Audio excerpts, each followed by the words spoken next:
Zombies have always been one of my favorite horror creatures. The stories that zombies are used to tell have always allured me because typically it's not about the zombie itself.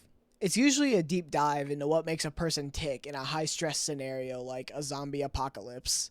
I find these stories especially fascinating to me given the ever current threat of nuclear and political destruction that we live through every single day. And because of that, I've always found myself more drawn to zombie games. Not to say that I'm a massive fan of zombie games, because quite frankly, I don't think a lot of them are very good, but the standout ones like Resident Evil, Dead Rising, and the subject of today's video, Dying Light, are all games that I cherish. Ever since I played Dying Light for the first time all those years ago, I've always loved it, but I couldn't tell you exactly why. I could pinpoint all the reasons that I dislike it, but I've never been able to fully articulate why I like it other than it's fun, and today I wanted to investigate why. So, I replayed Dying Light so I could take another look at it and figure out why I love this game so much. Dying Light received numerous post-launch updates, and I'm not here to try and compare the launch state of the game to now. I just want to stop and smell the zombie-infested roses and figure out why I love this game so much. But before I begin, as always, I'm going to issue a spoiler warning. Just in case you're watching this video but haven't played the Dying Light story but really want to experience it, this is your warning to stop because I'm starting right now. Dying Light is a very odd game because I don't think I've seen a game praised as much as Dying Light that is also universally accepted as having such a bad story. Its emphasis on big budget Hollywood action is its ultimate setback in my opinion, and I want to talk about that for a moment. To set the stage, you play as Kyle Crane, a global relief effort agent who is sent to the fictional city of Haran in order to receive an important file from somebody named Kadir Suleiman. You don't know what's on the file, but all you know is that Suleiman shouldn't have the file. But as soon as you land in Haran, literally the second, you get jumped by his men and then instantly bitten by a zombie. You're then saved by a group of survivors who then bring you to a place called the Tower. You meet a good chunk of your main cast here, but no one really trusts you yet because you're a newcomer, you need the infection suppressant drug, which they're already running out of, and one of the runners died when saving you. So overall, it's just a combination of we shouldn't trust this guy, but you have to gain their trust. That's where Dying Light's weird pacing shows up. All I mentioned in the last paragraph happens in the first 10 to 20 minutes, but then the game slows way down. You spend the first few hours figuring out the combat, the parkour, and doing odd jobs for people. But those odd jobs are the heart and soul of this game. More often than not, you're tasked with fetch quests, but what they lack in variety, they make up for in heartfelt characters and stories.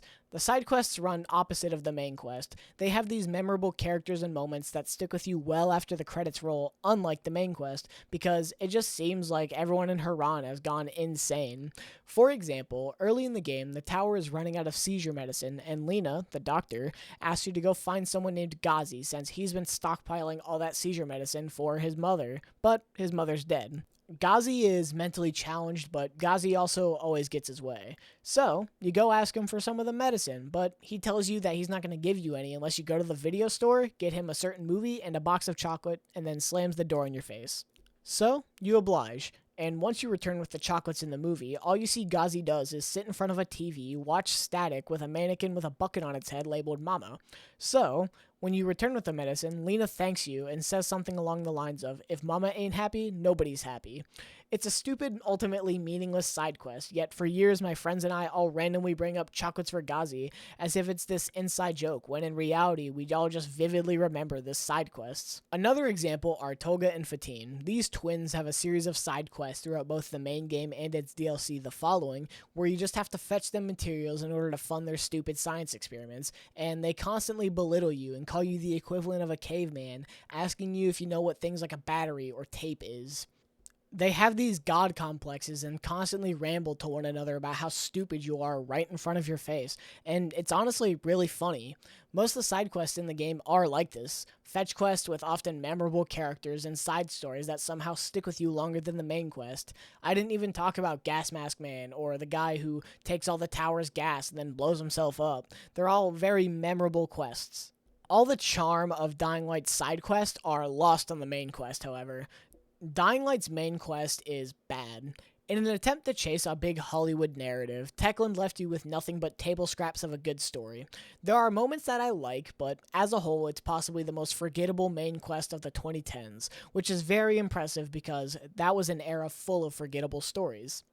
At one point, early on in the story, Crane is sent to receive some antizin from an airdrop at night, and when he arrives, he finds the container unopened, and right as he's about to report back with what he found, the GRE contacts him and tells him to destroy the antizin.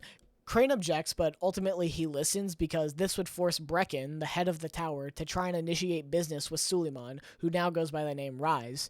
You spend the next couple missions just carrying out tasks for Rise, and we learn that he is in fact Voss from Far Cry 3. Throughout the game, he often lectures you on what it takes to be a man and make your own choices, but then he will shoot his guys for fun just so you know that he's a bad guy. It very much feels like they wanted their insane antagonist that everyone loved, much like the aforementioned Voss from Far Cry 3. Except what Michael Mando brought to the role was a sense of authenticity. Voss knew he was crazy, but he also knew he was respected. He perfectly encapsulated what Jason Brody would become if he continued down the path he was heading in Far Cry 3. Rise, on the other hand, doesn't represent anything. Rise is just plain evil for power's sake. He does everything out of selfish intent so he can avenge his brother and eventually leave Haran. The game later tries to frame Rise as someone who's trying to mentally liberate Kyle Crane from being a lapdog, but all he does is annoy both the player and Crane himself. The game actually acknowledges at the end when Crane kindly tells Rise to please shut the fuck up. Rise technically works as the antagonist for the plot, but much like Far Cry villains, he's barely seen throughout the narrative, only really showing up at convenient plot moments and talking over the radio sometimes if you're lucky. The game rarely utilizes him as the antagonist aside from these plot moments. The only reminder that Rise is even the bad guy of the game is the fact that you constantly have to fight his men in the open world if you want supply drops or outposts. But even then, they're just people. The adjective could change and nothing would be different. I feel like Rise is representative of the issues that I have with the entire story of Dying Light. It emphasizes all the wrong aspects in order to try and tell this big Hollywood action story. One part of the big Hollywood action story that is missed almost entirely is the presence of any sort of emotions. The game will have these big swooning emotional moments that aren't payoffs to any sort of arc, but rather just sad for the sake of it. For example, when you're doing work for Rise, you and Jade find some bombs in a school that you're looting, and Raheem, Jade's brother, tells you that he wants to blow up a volatile nest in a building that's under construction. This would make going out at night much easier and safer, however, it's very dangerous, so you tell him no. But then, a few missions later, you get a call that Raheem left to go blow up the volatile nest after, again, being told not to. The guy he was with dies, and he's kept up in a train car because he apparently cut himself and is bleeding very badly. So you have to go finish the job and place the bombs. But by the time you return, you learn that it wasn't a cut, it was a bite wound, so you have to kill him since he turns into a zombie right in front of you. This event is the catalyst for the rest of the game. It's supposed to be this big emotional moment, yet you feel nothing when this happens, except maybe laughter when you hear Kyle Crane's stupid delivery of the line. You weren't really able to build a bond with this character. He kind of just tells you what he's going to do, he goes to do it, the plan goes wrong, he dies, and then everything just goes to hell. But before I continue into the second half of the game and go into the Old Town, let's slow down and talk about the gameplay of the first half of the game. Dying Light's gameplay can easily be placed into two distinct categories that correlate with the two locations. You have your Slums gameplay and your Old Town gameplay. The Slums, or early game as I will interchangeably refer to it as, is very different from the second half of the game. While in the slums, you are very much starting from the bottom. You have no health, no weapons, your stamina sucks, and everything you do is working towards being able to survive at minimum, because during this part of the game, a group of 3 or more zombies can easily overwhelm you. When I was in the slums, I found myself running away more often than not because I simply couldn't fight them because my water pipe was never good enough. I would beat zombies to a pulp. I would be sitting there out of breath and he would just get back up over and over again. So I found myself running away. But this was very much intentional from Techland. It's Dying Light forcing the player to interact with the world. Due to the game's focus on parkour, the game finds a way to encourage the player to utilize the environment in creative ways. Whether it be something as simple as finding higher ground to dropkick a zombie and make crowds more manageable, or maybe it's pushing a guy into a wall spike, instantly killing him. During the early game, you're very much incentivized to think smarter, not harder, because oftentimes utilizing the environment will help you level both your agility and your power skills. Leveling your skills in the early game is very important, obviously, but because of this, I found myself playing most of my objectives at night. For those who may be unaware, early on you learn about one of the major gimmicks of the game, the day and night cycle. The daytime is a much safer option where you'll deal with shamblers, sprinters, and people. This is very manageable, so experience points reflect that. However, during the night, you take away the humans and instead replace them with volatiles. These are monsters that only react to UV light and do a lot of damage, especially on hard mode, which is the mode that I played on. To reward players for playing during the night, the game gives you double experience during this time, and if you survive the entire night, you get a large chunk of survivor experience points, which is used for your survivor skill tree. I'll explain the levels in a bit, but just know in the early game, I was essentially min-maxing my levels by doing my objectives at night when I could. Playing a lot of the early game at night really made me appreciate the horror that Dying Light offers a lot more, because that early game, your only option is really to run, because volatile chases happen a lot more often and you have such little stamina that it's honestly terrifying because you can't fight them, so you have to play smart and use your environments or else they'll just pounce on you. The slums are great at this because of the close proximity of buildings. There's always a way to change your path. It's very much a hunter and hunted scenario, which the game then flips on its head later, but the early emphasis on looting and survival during the day to give way during the horror and chases of the night is a great contrast that allows the game to later earn that flip on its head in the second area. Despite all its narrative blunders, one thing that I really do like about Dying Light's narrative is that we see the switch from hunted to hunter through Crane's interaction with the world.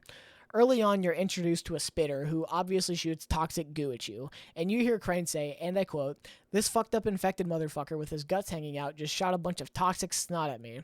I've always found the line to be pretty funny, but as the game progresses, he becomes more familiar with the environments and kinda just comes to terms with the situation. He turns into your stereotypical action hero, where he'll kill a guy and just hit him with a "good riddance, you motherfucker," or something like that. Kyle Crane is what I would describe as a nothing protagonist, because he doesn't really have any defining character traits besides being heroic and nice. The game spends very little time developing Crane. Instead, the game asks you to develop these relationships with characters yourself, but because of how little you see most of these characters, the game instead backtracks on that request and then forces Crane to act like he knows anything about these people other than the fact that they are the good guys and he wants to help.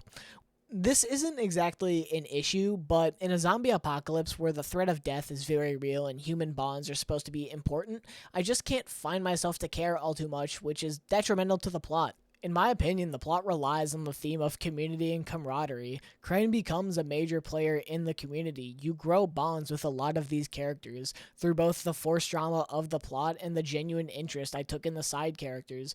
Community is obviously a major theme, so to have a main quest where the relationships, as I mentioned, are forced upon you seems counterintuitive to the overarching theme of the game. Speaking of counterintuitive, the second half of Dying Light is my favorite and least favorite game at the same time. The Old Town is a sectioned off area of Haran that is much nicer compared to the slums. Where the slums are based on Brazil, comparatively, the Old Town is based on Warsaw, and it's a much more open space.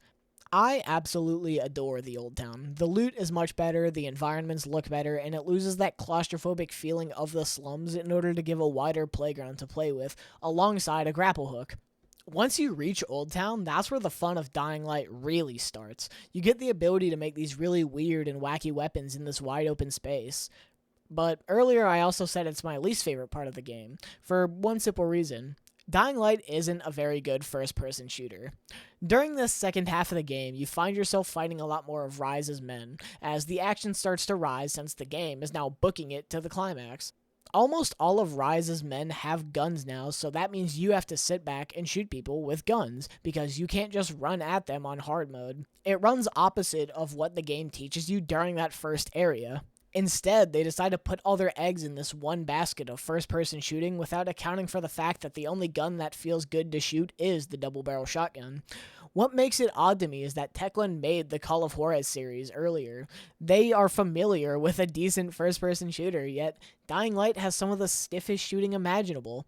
Now again, this normally wouldn't be an issue, and I'm really over-exaggerating my issue with it, but Dying Light clearly isn't meant to be a first-person shooter, so the shooting taking such a last-ditch effort mainstream role in the game is just confusing to me. The game's sudden urge to be Call of Duty when noise attracts virals is just an oddity to me. The shooting in this game is so whatever. I was actually relieved when they announced the sequel, Dying Light 2 Stay Human, wouldn't have any guns, but that's since been retroactively changed for its big Reloaded update. But the more I think about it, the more it actually matches what Dying Light is. It makes this hasty switch to first person shooter right as the climax is hastily putting itself in fifth gear. I mentioned earlier that Dying Light has a really weird pacing throughout, and the last third of this game is not exempt from this. It makes writing about the story and gameplay at the same time very odd, because it seems like I'm jumping around a lot of the time, but this is really just the events in which it happens, while not covering the entire story. Yes, I'm leaving details out, but at the same time, even if I included those details, I'd still be going at such a fast pace it wouldn't have made a difference. The last third of this game is in full throttle overdrive. You would think you skipped a mission or two. You have two main goals in the Old Town. Your original goal was to find Jade as she went off to the Old Town after learning about Raheem's death, since she needed time to think and deliver a package to a doctor that was held up in a lab. But as you search for Jade and help a group of survivors in the Old Town, Crane learns that the Ministry of Defense has taken over command of the whole situation instead of the global relief effort, who plan to weaponize the virus. So, now we're tasked with finding a way to let the world know that there's still survivors in Haran, since the Ministry plans to firebomb all of Haran. One such plan involves blowing up a frowny face in a building so it can be clearly seen that this was done by people, only for the Ministry's fighter jets to blow up the rest of the building and get rid of the pattern so it looks like an accident. Then we learn that Jade was captured by Rise and has been taken to the museum, so we have to go save her. There, we learn that Jade is also infected, and Rise does his whole shtick about being a man and giving us a choice. He gives us the antizin, and we have to decide who should get it, us or Jade. Except we don't, and in that time, we enter a dream sequence where Jade reflects on the events that have happened up to that point, because remember, this is still Far Cry 3. So the game does its whole dream shtick, but by the end of it, we start turning, Jade gives us the antizin, then she turns, kills some guys, and then we have to kill her. After we kill her, just like that, Crane moves on, and then you have to go climb to the tallest tower in all of Haran in order to tell incoming firebombers to not bomb Haran because there's people still alive. That's how you can tell this game is a work of fiction, because they simply call off the operation once Crane politely asks them to not firebomb Haran. Before he can confront Rise, he has to go talk to Dr. Camden about the cure, though, and this just confirms what we already knew about the GRE being evil and planning to weaponize the virus. Rise told us this earlier in the plot, but Crane didn't believe him. All of the events happen in Old Town at such a fast and rapid pace that it's always kind of baffled me. On one hand, it almost feels like the game is being self-aware in a way, purposely trying to get you through the main quest so you can go do the much better side content, but on the other hand, it's more than likely the game trying to force itself to come to a natural-ish conclusion, and it forgets what makes the story enjoyable, at least in my eyes. Earlier, I mentioned that throughout the game, community is what I found to be the main thematic presence throughout my time, but maybe that's just my evil, twisted perspective because I enjoy the side stories a lot more, but it feels like Old Town and the encompassing main quest steps completely forget what little of the main quest was actually good from Part 1 in the slums, the helping people out part. You're now fully engulfed in this world-ending standard B-movie schlock where the government is going to firebomb all of Haran and you must stop it since you're Kyle Crane, badass American parkour zombie killing extraordinaire. Without any thematic substance other than cool to chew on, the plot does nothing for me other than giving me something to shoot and kill, which is something I can do in other parts of the game that I find to be better. The game ends with you going atop Rise's Tower of Chaos and Fun, or whatever he calls it, and stopping him from leaving with the research that the GRE wants in order to weaponize the virus. Now, under the guise of making a cure, because Rise published the file that exposed their plans. You then kill Rise and then tell the GRE that you actually want to stay in Haran and help the people. You're not going to give them the information. You just want to help people in Haran. The ending is always one of the most criticized parts of the game because you kill Rise in a QTE event, but the thing about it is that at this point in the game, I had like a shotgun and an AR, so I easily could have just shot and blasted his head off. The QTE, yes, it's annoying, but it makes sense and it allows for the game to have a more thematic finish. And the ending that the game does serve you when Crane tells the GRE to go away, he wants to help, it's fitting. I actually really like it because it's Crane choosing to help the little guy. It's what the game is really about. It's not about saving the world. It's about helping people, one person at a time, and I really enjoyed that.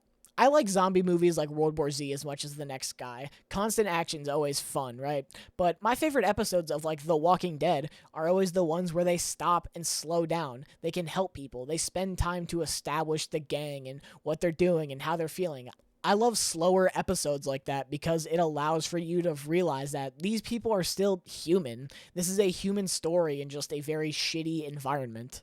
The reason that I'm so harsh on Dying Light's main story is that I believe something good could have come out if they focused on the smaller community aspects instead of the wannabe Far Cry 3 plot with the world-ending governments thrown in. Dying Light is very similar to Far Cry 3. I love it for a lot of the same reasons, but I also dislike it for some of the same reasons. The gameplay is addicting, the world is beautiful, it feels great to play, but it has the most forgettable narrative to me. It's only kept alive in my mind by the fact that my friends and I constantly reference the bad dialogue. Dying Light is a game that wears its inspirations a little too loud and proud.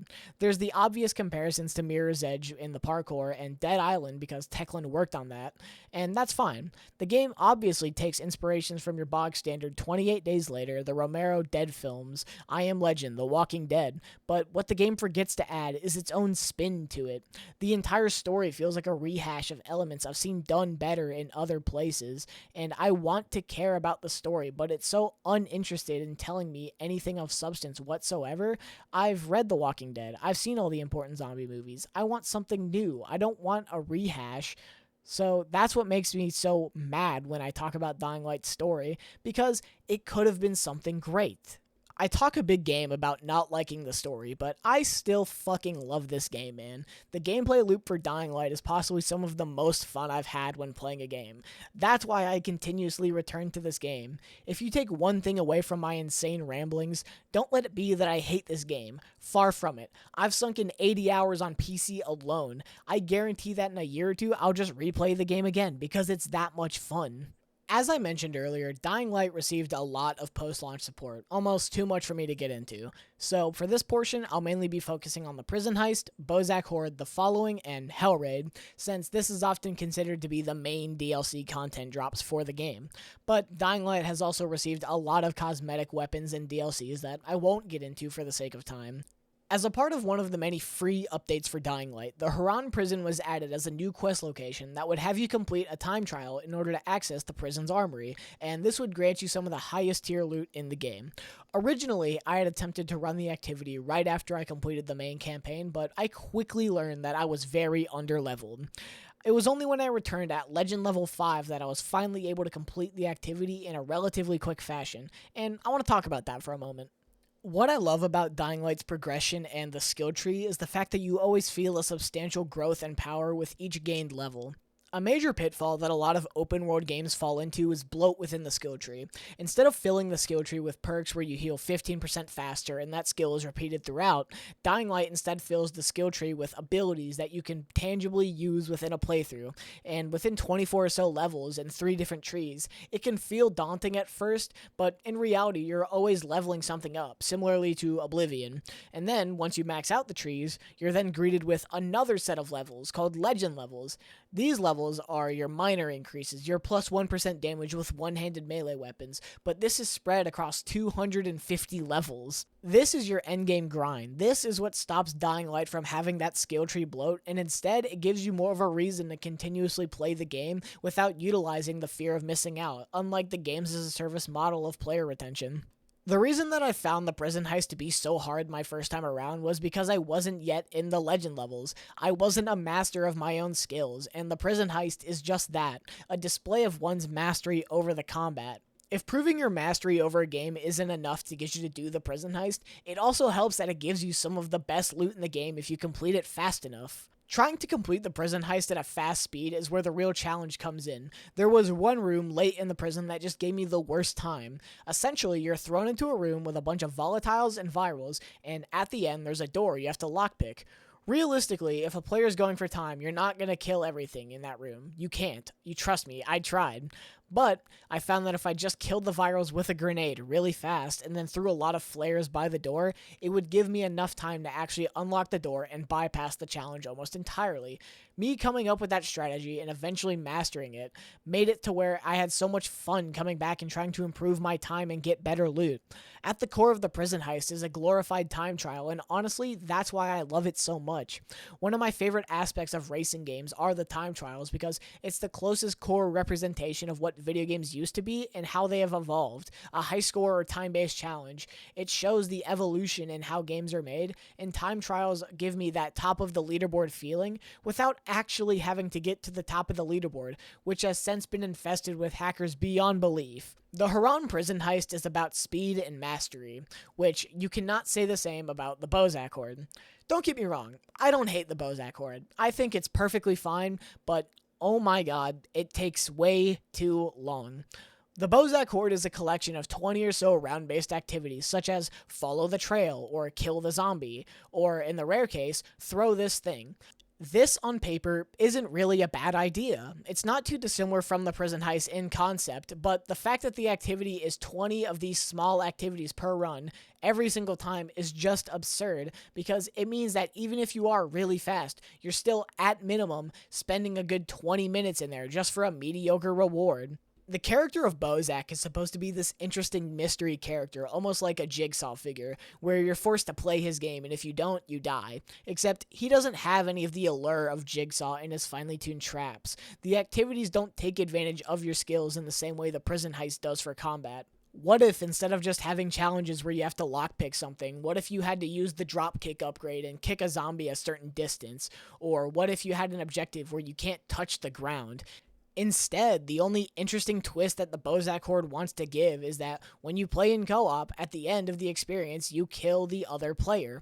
Except, I played solo. I didn't have another player to kill, so I wouldn't know because I didn't feel like asking anyone to play Dying Light Bozak Horde with me. So I guess it'll remain a mystery until the end of time if it's even fun. The Bozak Horde is fundamentally worse than Prison Break in my opinion, and I enjoy some of the challenges. Like, my favorite challenge is when you have to take some gas cans and throw it in a hole, but there's a lot of zombies on the ground, so you have to try and maneuver around the zombies, and you can't jump with the gas can. It's actually quite interesting, but for every one of those, we get 3 lockpick minigames, 4 races, and 3 kill the bolters. It's not very fun balanced-wise, because you just feel like you're doing the same thing you'd be doing in the open world, but with less of your fun stuff.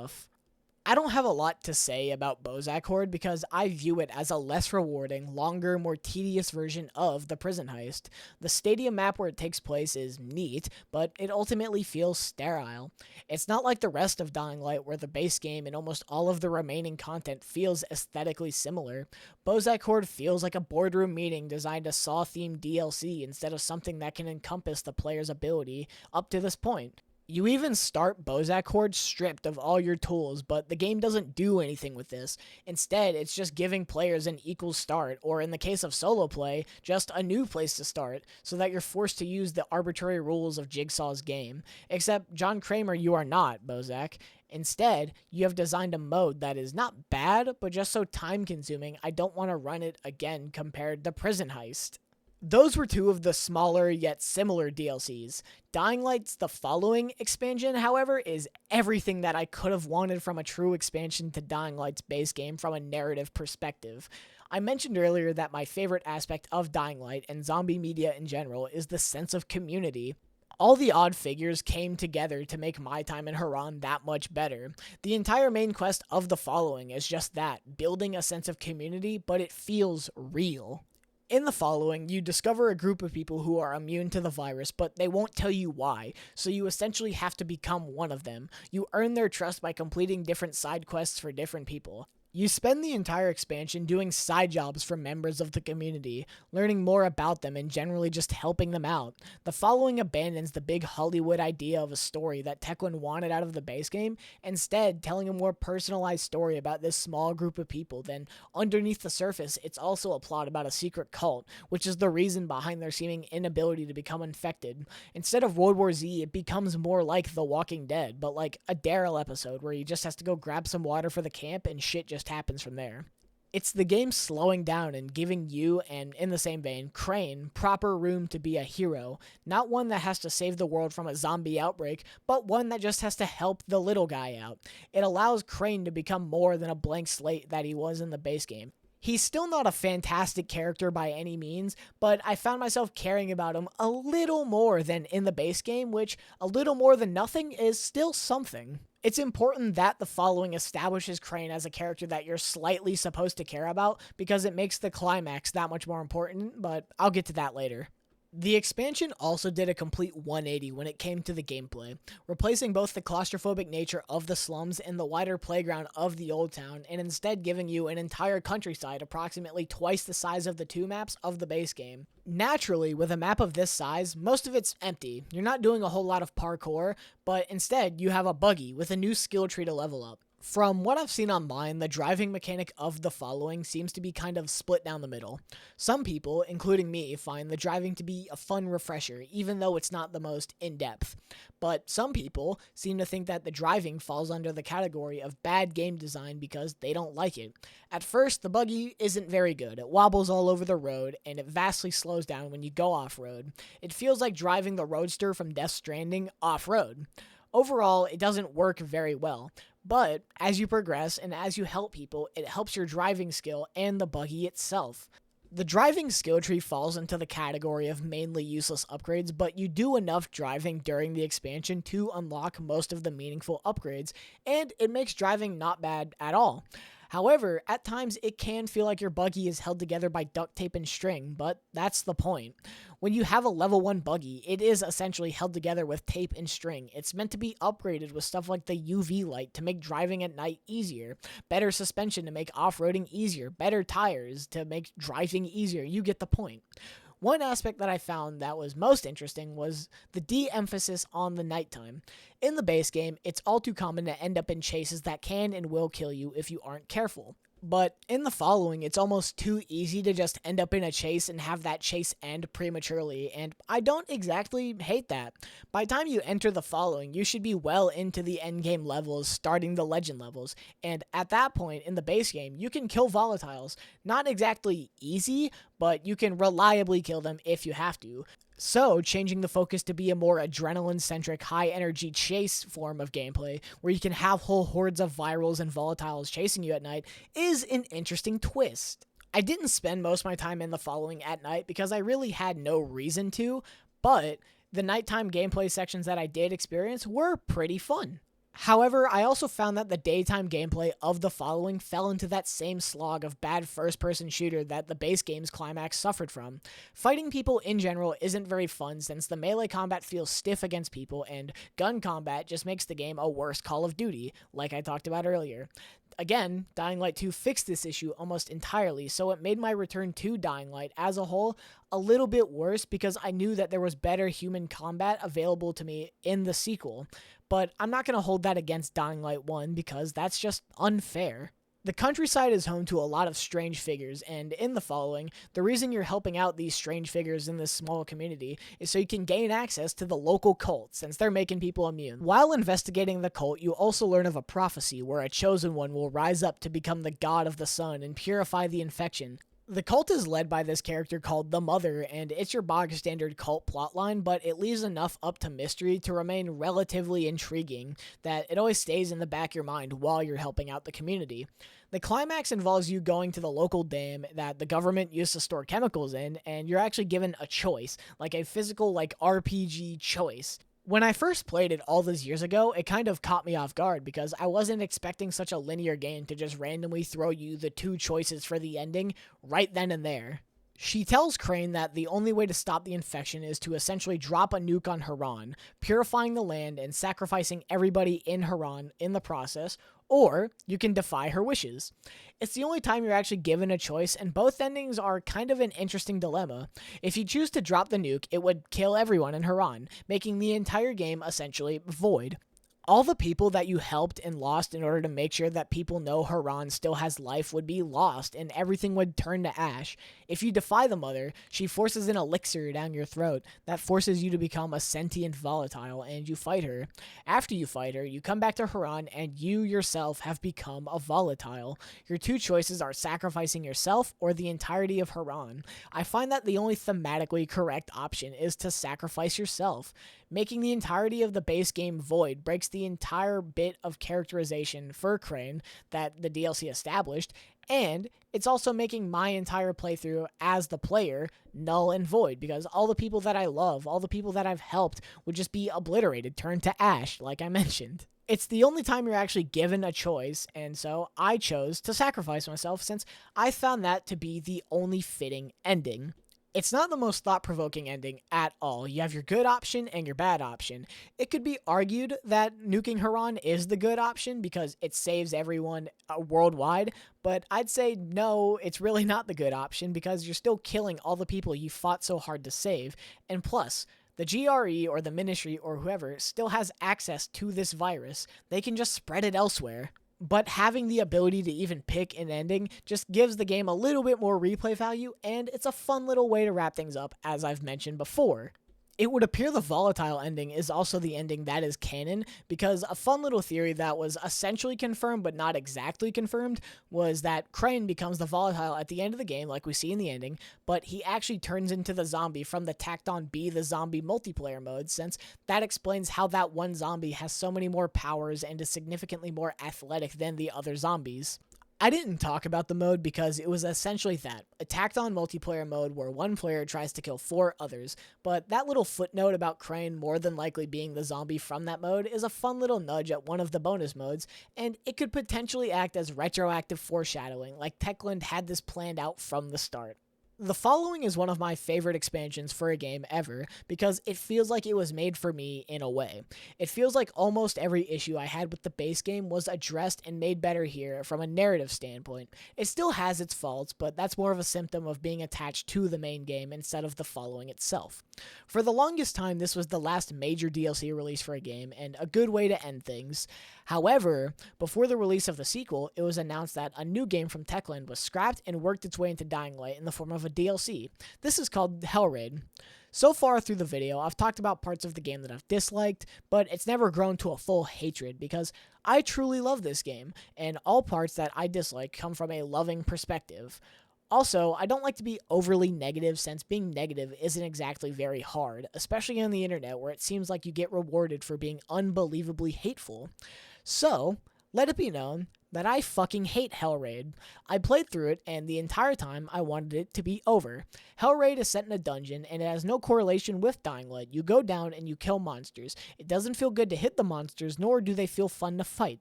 Hellraid never quite feels right to play the entire time, because it feels like you're playing scraps of a different game thrown into Dying Light. Because you are. As I mentioned earlier, Hellraid was a scrap Techland project that eventually made its way into Dying Light in the form of DLC, and I'm glad it exists. I may hate playing Hellraid with every fiber of my being, but somebody out there might like it, and the fact that it wasn't just scrapped and thrown away forever and instead repurposed into Dying Light is ultimately a good thing. We live in an era where finished films and games can be lost to time, whether it's a live service being shut down and rendered unplayable for the foreseeable future, or a completely finished film just not being distributed because it was deemed unfit for release, in the case of films like Batgirl, Coyote vs. Acme, and the recent remake of The Toxic Avenger.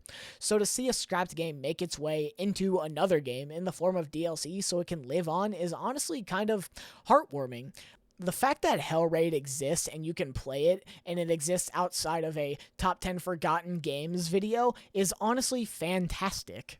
I played Hellraid for the first time for this video, and I didn't like it, as you've probably gathered up to this point. It feels like I'm dodging a certain question in an interview when I just don't talk about this DLC that I don't like in a retrospective about Dying Light. But the thing about it is that this isn't a core part of Dying Light. This is Hellraid. It just exists inside of Dying Light. So I don't feel the need to bash it, or I don't feel the need to talk about it all too much, because I don't like it, and I don't think it's a core part of Dying Light's experience. It's a game that exists through Dying Light, and that is perfectly fine. I give props to anyone at Techland who managed to get this game to exist in Dying Light, instead of just having it thrown to the wayside. I honestly love that. And if you haven't gathered at this point in general, I love Dying Light. Overall, I believe that despite all its faults, it still remains as one of my favorite open world games of all time. Its heavy horror-centric early game, contrasting with its let-loose action-heavy late game, remains as one of my favorite aspects of progression. And the skill tree itself is great. It spreads tangible perks across a smaller tree instead of having bloat thrown in there. I don't think the main story of the base game is very good, but the overwhelming fun characters of the side content makes up for the lackluster story. And then when you add all the additional content, yes, even Hellraid, it makes for one hell of an experience that I will continue to revisit until I grow old and forget. Dying Light is a game that lets you know loud and proud why it exists, what makes it special, why it loves the zombie genre so dearly, and that's why I wanted to make this video. I love horror, I love Dying Light. Dying Light may not be the best horror game, but it takes the tropes and looks of the zombie aesthetic and makes it something so uniquely ununique, but I love it regardless. Thank you. Alright, outro time. So, in case you didn't see the YouTube community post, this was originally going to be covering Dying Light 1 and 2, but as you can see, this took longer than expected, and Dying Light 2 is significantly longer, so I've decided to move Dying Light 2 to a later date. I don't know when I'll do it, but I'll do it at some point. And, yeah, I'm going to start uploading more on the second channel if you missed that announcement too. I'm just going to be throwing some slop on there. But, yeah, that's all I really have to say for this one. I'd like to say thank you, and I'll see you in the next one.